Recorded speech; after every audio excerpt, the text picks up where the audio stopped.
E é muito bom quando nós ouvimos Deus falar conosco, quando Deus responde às nossas perguntas, quando nós somos encorajados pela palavra de Deus, iluminados pela palavra de Deus. Antes de eu mandar vocês abrirem a Bíblia de vocês, deixa a Bíblia fechada, eu vou fazer um teste com vocês.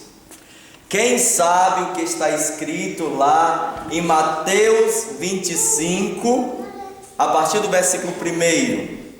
Mateus capítulo 25, sem abrir a Bíblia.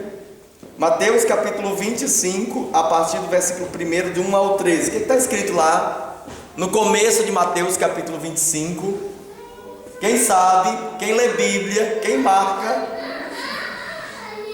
Podem abrir. Mateus capítulo 25, a partir do versículo 1 ao versículo 13. Deixa a sua Bíblia aberta aí. E nós vamos estar meditando num tema na tarde de hoje. O tema se chama Preparado, Esperando o Noivo com a Lâmpada Cheia de Óleo. Preparado, esperando o noivo com a lâmpada cheia de óleo. Então nós vamos ler o primeiro versículo. Então o reino dos céus será semelhante a 10 virgens que, tomando as suas lâmpadas, saíram ao encontro do esposo. Só essa parte aqui nós vamos dar continuidade. Nos últimos dias nós temos ouvido notícias de vários sinais nos céus e que às vezes é até difícil a gente acreditar no que nós lemos ou que nós ouvimos. Nós ouvimos falar de sons de trombetas em Jerusalém, nuvens em forma dos 4 cavaleiros do Apocalipse, ou nuvens em forma de uma mão grande dourada sobre Portugal, ou outras nuvens em forma arredondadas como discos sobre o céu de algumas cidades. E hoje de manhã eu estava lendo as notícias no Facebook. Eu vi no Facebook que na minha cidade, em Rio Branco, no Acre, ontem também as pessoas ouviram sons estranhos nos céus. Então, diante de tudo isso, a gente se pergunta: será que isso é verdade? Será que isso tem alguma base bíblica? E nós hoje lemos em Mateus 24 que o Senhor nos disse que sinais antecipariam a vinda dele, e eu creio que nós estamos vivendo isso. Por exemplo, Lucas 21, de 25 a 28 diz o seguinte: e haverá sinais no sol, e na lua, e nas estrelas, e na terra, e angústia das nações, em perplexidade pelo bramido do mar e das ondas, homens desmaiando de terror na expectação das coisas que sobrevirão ao mundo, porque os poderes do céu serão abalados, e então verão o Filho do Homem numa nuvem com poder e grande glória.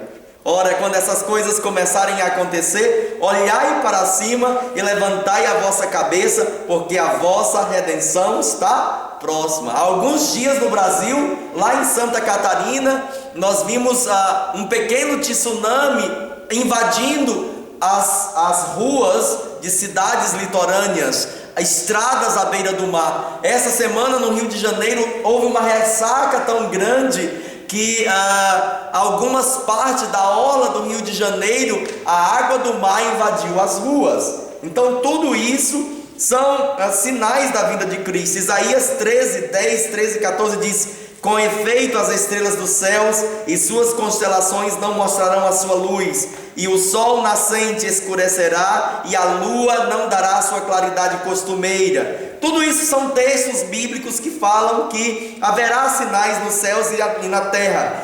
Isaías 24, 23: a lua, pois, ficará humilhada, e o sol confuso e envergonhado, porque Yahvé, o Senhor dos exércitos, reina no monte Sião e em Jerusalém. Ezequiel 32, 7 e 8: quando eu te aniquilar, cobrirei o céu e escurecerei as tuas estrelas, e cobrirei o sol com uma nuvem, e a lua não refletirá a sua luz. Joel 2, de 30 a 31: e farei com que ocorram eventos espantosos no céu e na terra, sangue, fogo e grandes colunas, grandes nuvens de fumaça. Amós 8, 9 e 10. E eis que naquele grande dia, assegura Yahvé, Jeová o soberano, farei o sol se pôr ao meio-dia, e em plena luz do dia escurecerá toda a terra. Amados, eu poderia citar muitos e muitos outros versículos aqui, vou citar só mais um. 2 Pedro 3, de 10 a 12. Entretanto o dia do Senhor virá como ladrão, do qual os céus desaparecerão ao som de um terrível estrondo, e os elementos se desintegrarão pela ação do calor. A terra e toda a obra existente nela serão expostos ao fogo. Então, como nós lemos nos versículos citados, esses sinais eles são previstos pela palavra de Deus e não deve ser uma novidade para nós cristãos. Quem conhece a palavra de Deus, quem conhece as escrituras sagradas, as profecias, sabe muito bem que tudo isso que está acontecendo é bíblico e que tudo isso é um sinal da vinda de Cristo. O mais importante para nós é nós estarmos preparados para nos encontrarmos com o nosso Senhor. E aqui na parábola das 10 virgens, nós temos a história de 10 noivas que esperavam o noivo para o casamento.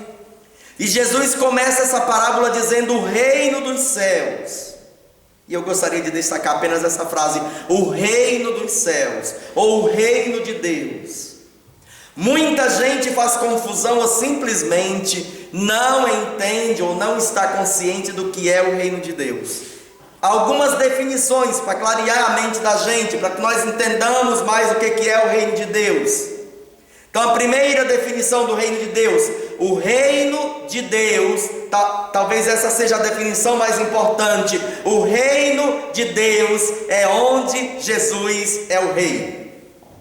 O reino de Deus é onde Jesus é o rei, onde o Senhor Jesus, onde Jesus é o Senhor, onde Jesus é quem manda, onde Jesus tem o controle de toda a nossa vida. Será que Jesus é rei sobre a minha vida? Será que Jesus está reinando no trono do meu coração? Será que Jesus está reinando sobre as minhas vontades?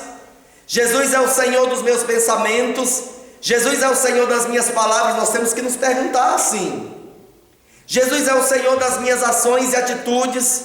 Jesus é o Senhor do meu tempo? Jesus é o Senhor, é rei sobre os meus relacionamentos? Jesus é o Senhor da minha sexualidade? Jesus é o Senhor das minhas finanças? Jesus é o Senhor de todas as áreas da minha vida? Então, o reino de Deus, em primeiro lugar, é onde Jesus é o rei. Será que Jesus tem reinado em todas as áreas das nossas vidas? Ou nós escolhemos: Jesus, aqui o Senhor reina, mas aqui o Senhor não pode reinar. O Senhor vem até esse ponto aqui, desse ponto aqui eu não deixo mais o Senhor entrar. Jesus, Ele não quer ser rei apenas de metade da minha vida. Jesus, Ele não quer ser rei apenas de 75% da minha vida. Jesus, Ele não quer ser rei apenas de 99% da minha vida. Ele quer ser rei sobre toda a minha vida e sobre toda a tua vida também. Então, aqui na parábola das virgens, das 10 virgens, fala que elas tomando as suas lâmpadas, elas saíram ao encontro do esposo. Irmãos, a lâmpada aqui representa a nossa própria vida. Independentemente se você ou eu fazemos parte do grupo das 5 virgens prudentes ou das 5 virgens loucas, todos nós temos uma lâmpada nas nossas mãos. Essa lâmpada é a nossa vida. Todos nós estamos indo ao encontro desse noivo que é Jesus. E a cada segundo que passa, nós estamos nos aproximando do nosso encontro com Deus, quer seja através da morte ou que seja através da vinda de Jesus. Vocês já pararam para pensar nisso? Vocês já ficaram olhando os segundos, o ponteiro dos segundos do relógio, ou se o seu relógio é digital, como os segundos passam? Pois saiba que a cada segundo, cada vez que o ponteiro do relógio faz assim, você e eu estamos nos aproximando mais do dia e da hora de nos encontrarmos com Deus. Alguém falou que a nossa vida, a vida do cristão, é semelhante a uma vela. A vida do cristão tem que produzir luz, mas a cada dia que passa, essa vela fica mais curta. Então, amados, independentemente de nós fazermos parte das 5 virgens prudentes ou das 5 virgens loucas, todos nós temos uma lâmpada na mão e todos nós estamos indo ao encontro desse noivo. Cada segundo que passa, nós estamos mais próximos de nos encontrarmos com Deus. E a pergunta é: isso é motivo de alegria ou de tristeza para você? Isso é motivo de alegria ou de preocupação para você? Próximo versículo, versículo 2 a 4 diz: e 5 delas eram prudentes e 5 loucas. As loucas, tomando as suas lâmpadas, não levaram azeite consigo, mas as prudentes levaram azeite em suas vasilhas com as suas lâmpadas. O Senhor Jesus aqui nessa parábola, ele classifica essas 10 virgens em 2 categorias. 5 virgens eram prudentes, sábias, e 5 delas eram loucas ou insensatas, como se diz em outra tradução. Qual o critério que Jesus usou para classificar essas virgens em 2 categorias?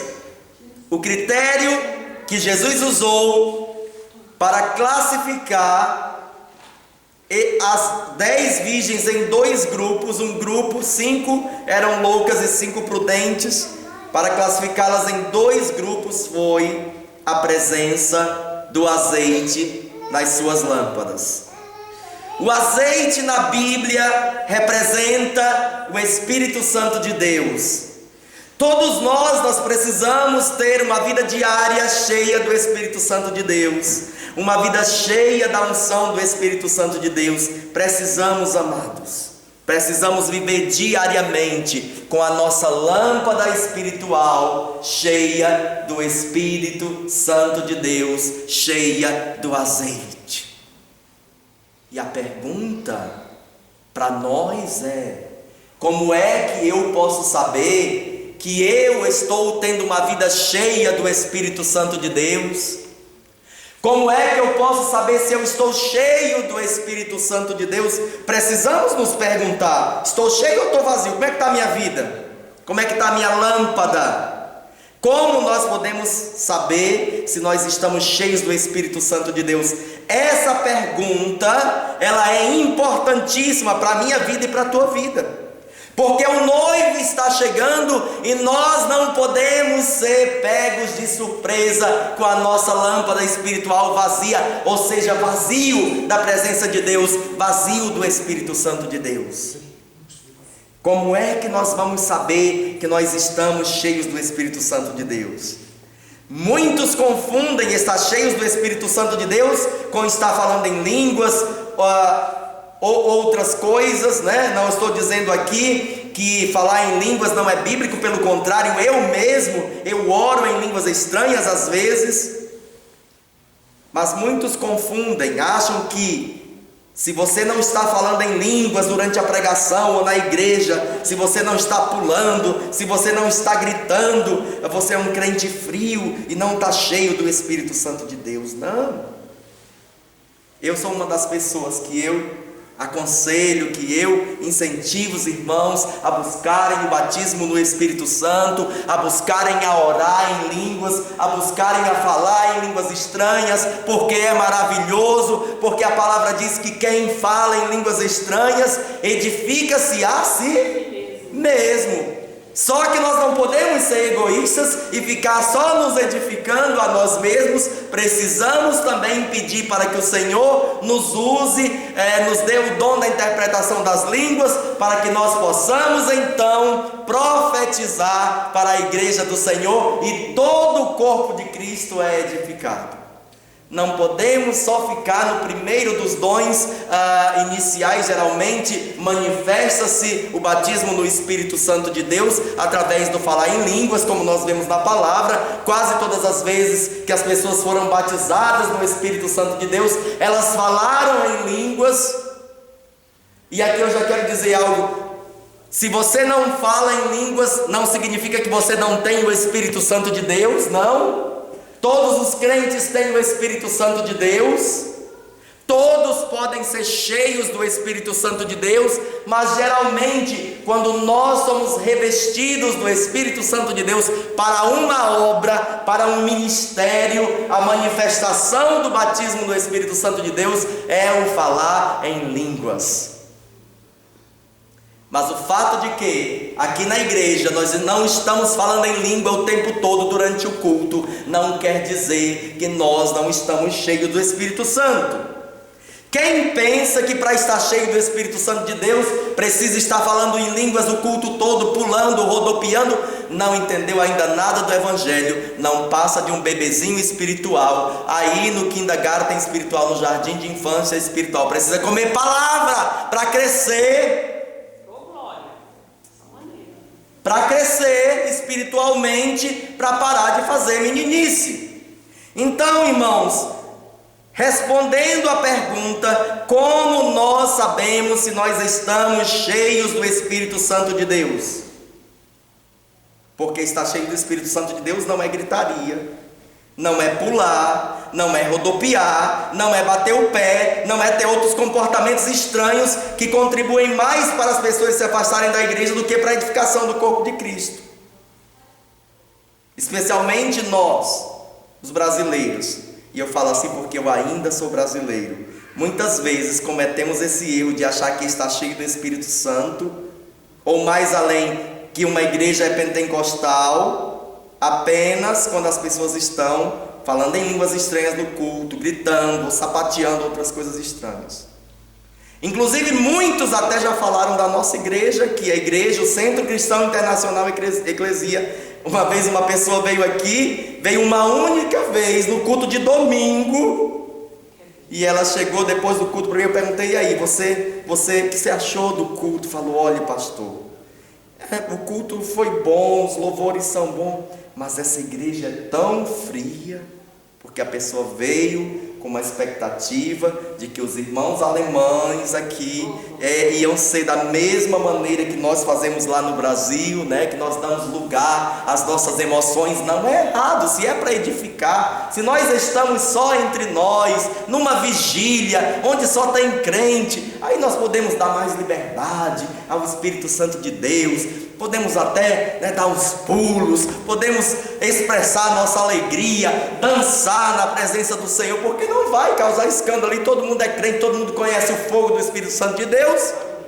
Mas se nós estamos em um culto evangelístico, convidamos as pessoas a virem para cá, para ouvir a palavra de Deus, que não conhece o mistério, aí está todo mundo aqui pulando, gritando, rodopiando, as pessoas dizem: meu Deus, nunca mais eu vou naquela igreja, porque só tem gente doida ali. E ao invés da pessoa ser edificada, da pessoa ser atraída à igreja, ela cria um preconceito, diz: não vou ali nunca mais. Então, amados, fazer barulho, rodopiar, pular, profetizar o tempo todo e falar em língua estranha não é sinal de estar cheio do Espírito Santo de Deus. E de volta ao tema, nós estamos aqui na Alemanha, nós estamos dentro de uma cultura diferente, nós temos os nossos irmãos alemães, aqui temos 2 alemães aqui, estou feliz pela presença de vocês, que são tão crentes quanto você e eu. Aqui, dia de domingo, cheio de irmãos, que são tão crentes quanto você e eu, que amam Jesus tão quanto você e eu, talvez até mais. Um outro exemplo que nós tínhamos aqui, uma vez uma pessoa Duas pessoas, né, estavam aqui no nosso meio, e aí começaram a todo culto profetizar, a todo culto a falar coisas, e era tanta revelação, tanta coisa, não que isso seja errado, eu fico feliz quando tem, mas o problema era a vida das pessoas. E a nossa igreja organizou um retiro, e essas duas pessoas, quando aceitaram Jesus, já estavam morando juntas, sem serem casadas.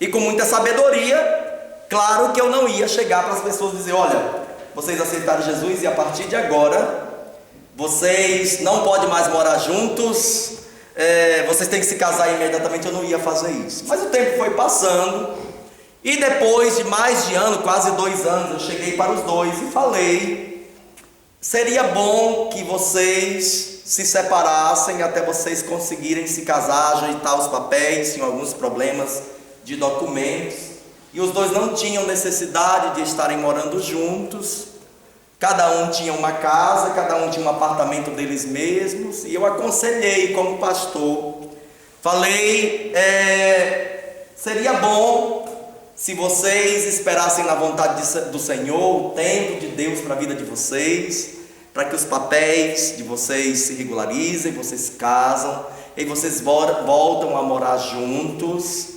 e está tudo certo. Eles falaram: não, aos olhos de Deus nós já somos casados. E aí, como ia ter o retiro da igreja, chegou o irmão alemão para os dois e perguntou para eles: vocês são casados? Eles falaram: não. E aí o irmão falou: eu vou colocar vocês um num quarto durante o retiro no hotel, um num quarto e outro no outro. Eles ficaram ofendidos, e justamente esse irmão alemão, que é taxado como frio, que às vezes nós brasileiros taxamos os nossos irmãos alemães como frios, né? A gente tem que pedir perdão a Deus por essas coisas que a gente fala. Exatamente esse irmão passou pela mesma situação, era jovenzinho e estava morando junto com a futura esposa. Os dois eram estudantes e moravam no VG juntos, e aí aceitaram Jesus, e eles mesmos decidiram, não foi nem preciso o pastor falar com eles, o temor de Deus tomou conta do coração deles. Eles decidiram se separar e só voltaram a morar juntos quando se casaram. Então, irmãos, nem sempre está profetizando, falando língua estranha e tendo revelação é sinal de estar cheio do Espírito Santo de Deus. Mas voltando à nossa pergunta: como nós sabemos se nós estamos cheios do Espírito Santo de Deus? Resposta: Gálatas capítulo 5. Gálatas capítulo 5, versículo 22 e 23.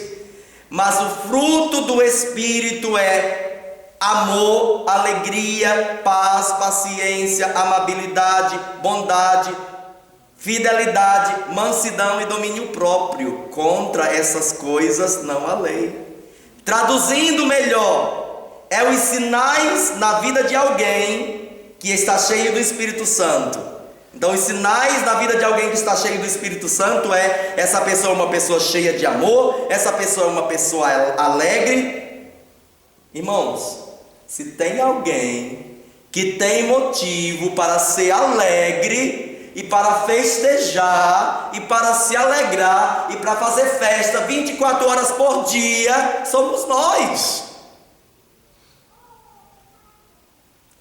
Nossos pecados foram perdoados, nós não carregamos mais sobre nós a culpa do pecado.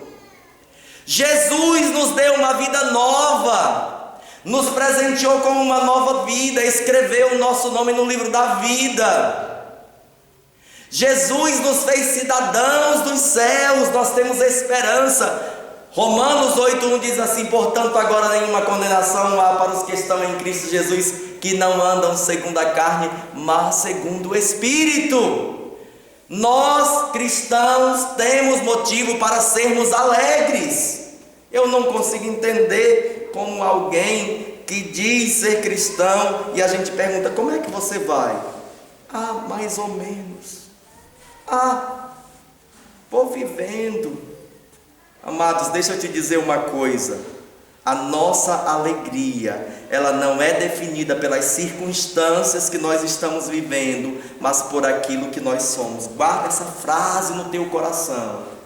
Fale para você mesmo: a minha alegria não é definida pelas circunstâncias, pelos problemas, pelas situações que eu estou vivendo, mas por aquilo que eu sou. Aleluias! Louvado seja o nome do Senhor Jesus. Pode estar dando tudo de errado na minha vida, mas eu continuo sendo filho dos reis e senhor dos senhores. Eu continuo sendo príncipe e embaixador do seu reino. E você pode dizer isso também? Então, amados, a nossa alegria não é determinada e não é definida pelas circunstâncias que nós estamos passando, mas por aquilo que você e eu somos. Pode estar dando tudo errado no meu dia ou na minha vida, eu continuo caminhando de cabeça erguida, porque eu sou um príncipe, eu sou um embaixador do reino de Deus, eu sou filho dos reis e do Senhor dos senhores. E essa mentalidade é o que nós temos que ter, essa atitude nós temos que ter, porque nós somos filhos do rei. Então você e eu, a nossa alegria não é definida por aquilo que nós estamos passando, estamos vivendo, mas por aquilo que nós somos. A segunda característica de uma pessoa cheia do Espírito Santo de Deus, ela é paciente, ela é uma pessoa longânima. Que é longânima? Longânimo, alguém que tem um ânimo longo, pois esse é o significado da palavra longânimo. Pergunta: você é uma pessoa persistente? Você persiste em amar as pessoas mesmo quando elas te decepcionam? Fidelidade, próxima característica. Nós somos fiéis ao Senhor, nós temos sido fiéis ao Senhor, nós temos sido fiéis aos princípios divinos, às suas leis, nós temos nos mantido dentro do código das leis de Deus. Em algumas versões, essa palavra fidelidade também é traduzida por fé. Você é capaz de continuar a perseverar, você é capaz de continuar, de perseverar, a confiar no Senhor, mesmo quando tudo está dando errado na tua vida, mesmo quando as coisas não estão acontecendo como você planejou, você é capaz de continuar confiando no Senhor. Amados, a melhor definição de fé é confiança. Será que você tem confiado no Senhor? Como está o teu relacionamento com Deus? Você tem confiado no Senhor, apesar das circunstâncias? Apesar de não ver aquilo que você está esperando? Nós precisamos ter uma cultura do reino de Deus, de fidelidade aos princípios do reino de Deus. Uma cultura do reino de Deus nas nossas vidas. Próxima característica de alguém cheio do Espírito Santo de Deus é uma pessoa mansa, tem a mansidão na vida dela. Pergunta: você é o tipo de pessoa mansa ou do tipo explosivo? Do tipo de pessoa que as pessoas precisam andar como se andassem sobre ovos sobre você? Quando estão perto de você, desculpem. Vocês conhecem alguém assim? Que você não pode baixar a guarda. Você conversa com a pessoa, mas tem que prestar atenção naquilo que você está dizendo, porque de um minuto para outro a pessoa pode explodir. Então, amados, nós precisamos ser pessoas mansas. Precisamos ser pessoas que ninguém tem medo de conversar com a gente, que ninguém tem medo de estar junto com a gente. O cristão tem que ser alguém que, quando alguém se encontra com ele, sai da presença dele, sai melhor, sai se sentindo melhor, e não o contrário, né? Então nós temos essa característica nas nossas vidas de mansidão. Precisamos ser pessoas que os outros se sintam bem em nossa presença e sintam falta da nossa ausência. Próxima característica, domínio próprio, né? Em outras traduções, isso está escrito como temperança. Domínio próprio, precisamos disso, é uma característica tão importante nas nossas vidas. Você é capaz de dominar os teus pensamentos, as tuas palavras, as tuas atitudes. Você é capaz de dominar até a tua gula. Você sabia que é pecado quando a pessoa não consegue controlar o apetite dela por alimentos? Tipo, pessoas que comem 2 barras de chocolate grande por dia e um pote de Nutella e uma lata de leite condensado. Isso é saudável? Isso faz bem para o nosso corpo? Não, não faz bem. Então nós precisamos ter essa característica de nos dominar. Ah, pastor, mas eu não consigo, eu tenho que comer a barra de chocolate inteira, 2, 3 barras por dia. Começa a orar, amado, amada, que come demais, para que o Senhor venha a te dar essa característica do Espírito Santo dele, domínio próprio. Domínio próprio também sobre os nossos impulsos sexuais, especialmente nós os homens, nós temos uma dificuldade maior em dominar o nosso apetite sexual. Mas se nós vivemos uma vida cheia do Espírito Santo de Deus, isso se torna, esse apetite desordenado vai diminuindo e se torna algo insignificante. Você só tem olhos para a tua mulher, você só quer estar junto, só quer ter intimidade com a tua mulher. Pode passar a mulher mais linda na tua frente, tipo aquelas do cinema que a gente vê, ou o contrário, se você é mulher, pode passar o maior galã do cinema na tua vida, você não está nem aí, porque você só tem olhos para a tua esposa ou para o teu marido. E se você é solteiro, se você é jovem, adolescente, e eu estou falando agora para pessoas que provavelmente vão estar assistindo essa pregação pelo YouTube, pelo canal, né, no canal da internet, no YouTube ou pelo Facebook.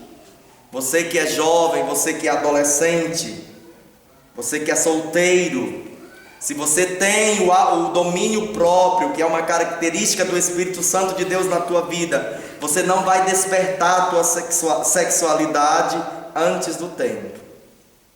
A tua sexualidade vai ser um jardim fechado, guardado, reservado para o teu futuro esposo ou para a tua futura esposa.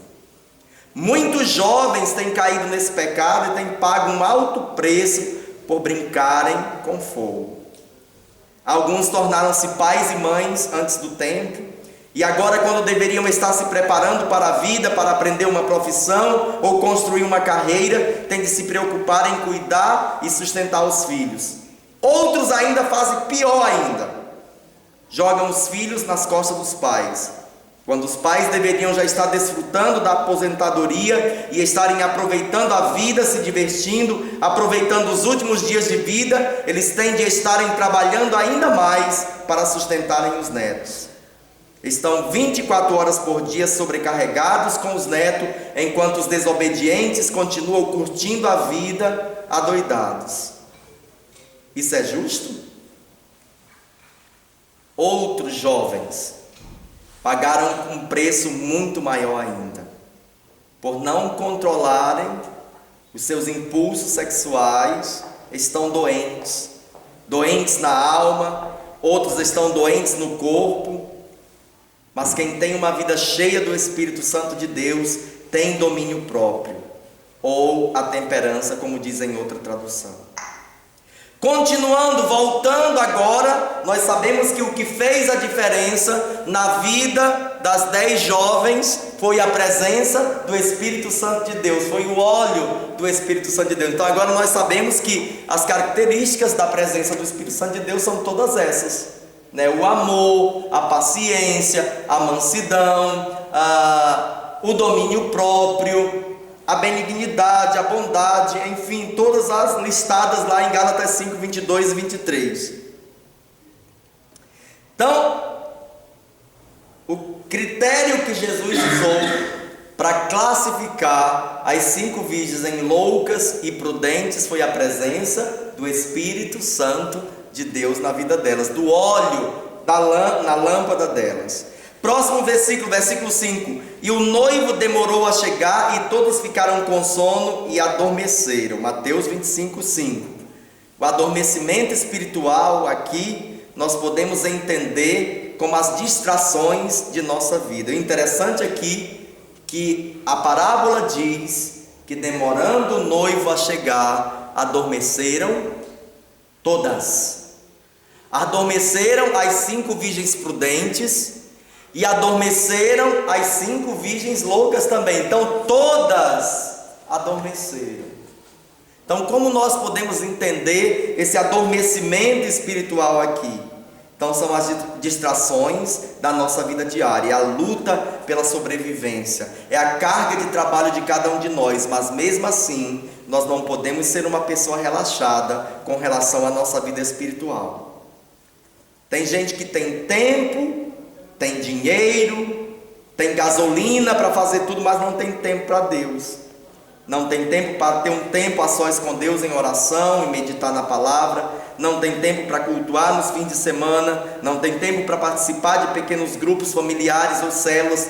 Tudo é difícil, tudo é longe, tudo é dificultoso. Sabe por que tudo é difícil para essas pessoas? É porque para ter um relacionamento com Jesus, se você não for uma noiva apaixonada por Ele, como uma noiva apaixonada por Ele, você vai ser simplesmente como uma amante, vai ser simplesmente como uma amante que só procura Jesus porque quer receber alguma coisa dele. Vocês conhecem isso? Eu vou na igreja buscar a minha bênção. Deus tem bênção para nós? É claro que tem. Deus tem o emprego que você precisa. Deus tem o marido ou a esposa que você deseja. Deus tem o curso na faculdade que você quer fazer. Deus tem cura para a tua alma e para o teu corpo. Deus tem vida abundante para você. João 10:10. Você quer ter tudo isso? Muito fácil. Pratique Mateus 6:33. Mas buscar em primeiro lugar o reino de Deus e a sua justiça, e todas as outras coisas vos serão acrescentadas. Próximo versículo: à meia-noite ouviu-se um grito, o noivo se aproxima, saiam para encontrá-lo. Então todas as virgens acordaram e prepararam as suas candeias. E as insensatas disseram às prudentes: dê-nos um pouco do seu óleo, pois as nossas candeias estão se apagando. E elas responderam: não, pois pode ser que não haja o suficiente para nós e para vocês. Vão comprar óleo para vocês. Então, sabe o que nós aprendemos aqui com esse versículo? É que a unção de Deus, a presença do Espírito Santo de Deus na nossa vida, ela é intransferível. Cada um de nós precisamos ter a nossa própria unção. Cada um de nós precisamos ter a nossa própria intimidade com o noivo, e o relacionamento com ele é pessoal. Eu não posso transferir para você a unção de Deus que está sobre a minha vida. Não posso transferir a porção do Espírito Santo de Deus que está sobre a minha vida. Você tem que buscar isso através do teu relacionamento com o Senhor Jesus. Próximo verso diz: e saindo elas para comprar o óleo, chegou o noivo, e as virgens que estavam preparadas entraram com ele para o banquete nupcial, e a porta foi fechada. Guarda essa frase: a porta foi fechada. Amados, a porta da graça que está aberta, ela um dia vai se fechar. Nós precisamos estar atentos. E o próximo verso diz: mas mais tarde vieram também as outras e disseram: Senhor, Senhor, abre-nos a porta para nós. Mas ele respondeu: a verdade é que eu não as conheço. As conheço. As virgens loucas, as virgens insensatas, elas nunca foram fiéis ao noivo. As virgens loucas, elas nunca conheceram o noivo de verdade. Elas nunca tiveram intimidade e relacionamento com o noivo. Elas viviam uma vida separada do noivo. Nunca se preocuparam em conhecer o noivo mais profundamente.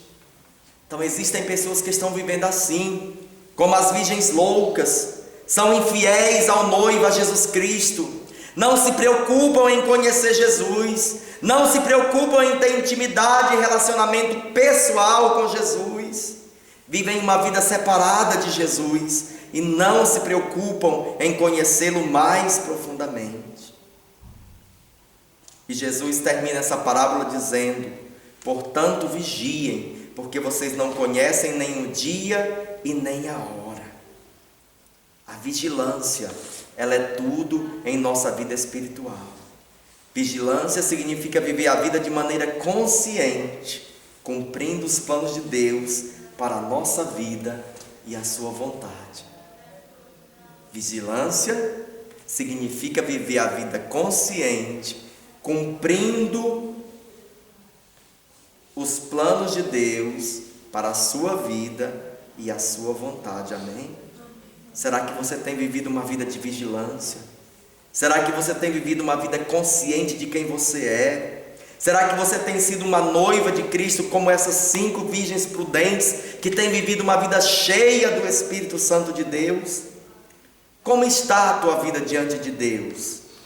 Tem azeite aí na tua lâmpada?